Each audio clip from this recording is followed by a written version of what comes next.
Kaixo, nire super txiki maiteak, zer moduz gaude zuen bizitza sortzen, super sekretuak entrenatzen espero dut baietz. Badakizu zure barrukaldean uste baino jakinduria gehiago daude dakazula. Bihotzak badu jakinduria handi bat.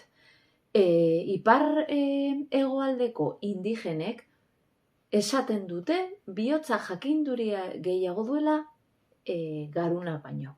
Gehiago jakin nahi bauzu eta hortaz baliatu erabakiak onak hartzeko, jarraitu nirekin aurrera super txikiak eta super familia.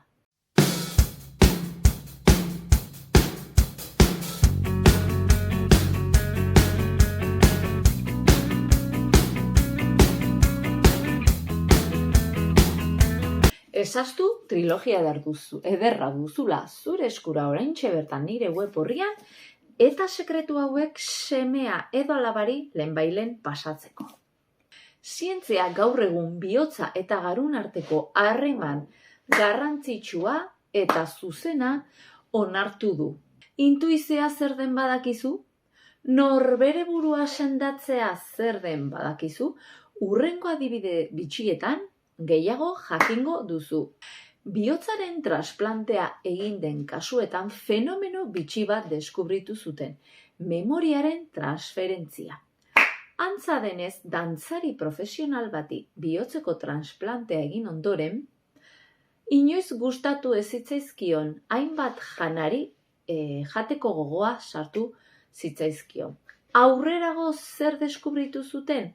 Bihotza eman zion pertsonari elikagai horiek gustatzen zitzaizkiola, kasu hontan ziren nuggetsak eta piper berdeak.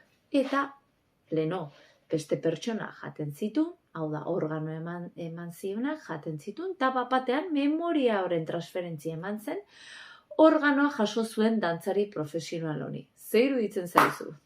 Ez da bestalde kasu bakarra. Pertsonalitate aldaketa ematen da, bihotz organoa ematen danean eta transplantea egiten danean.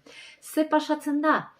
Sinismen eta emozioiek hor almazenatzen dira bihotz horretan eta hartzaileari pasatu egiten zaio memoria hau. Sinismenek duten indarra oso handia da. Bihotza esaten dugunean ez dute esan nahi organoa, baizik bizitu ditugun pentsamendu, emozio eta esperientziak. Intuizioa badakizu zer da, edo ez. Adibidez, zerbait egia dela ziur zaude, baina ez dakazu nola frogatzerik. Hori intuizio adibide bat da. Adibidez, pertsona bat ezagutu berri dezunean, bapatean informazio bat bezala jasotzen dezu, ez? Badakizu agian gustoko izango duzun edo ez hasiera batean. Gero garunak pentsamenduak nahasi egiten digute.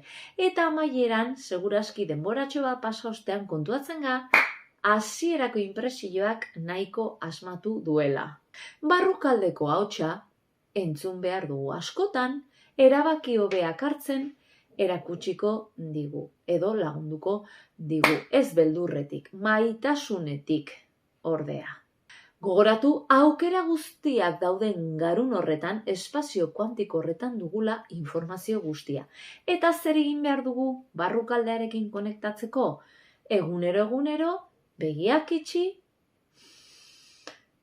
arnas sakon batzuk hartu eta eskuak bularraldean, bihotzaldean jarri. Eta momentu batez, lasai horregon. Ziur aski, uste baino informazio gehiago, etorriko zaizu, probatu galderatxoren bat egiten. Eta kontatuko idazu ze esperientzia eduki duzu. Aurrera super txikiak eta super familia.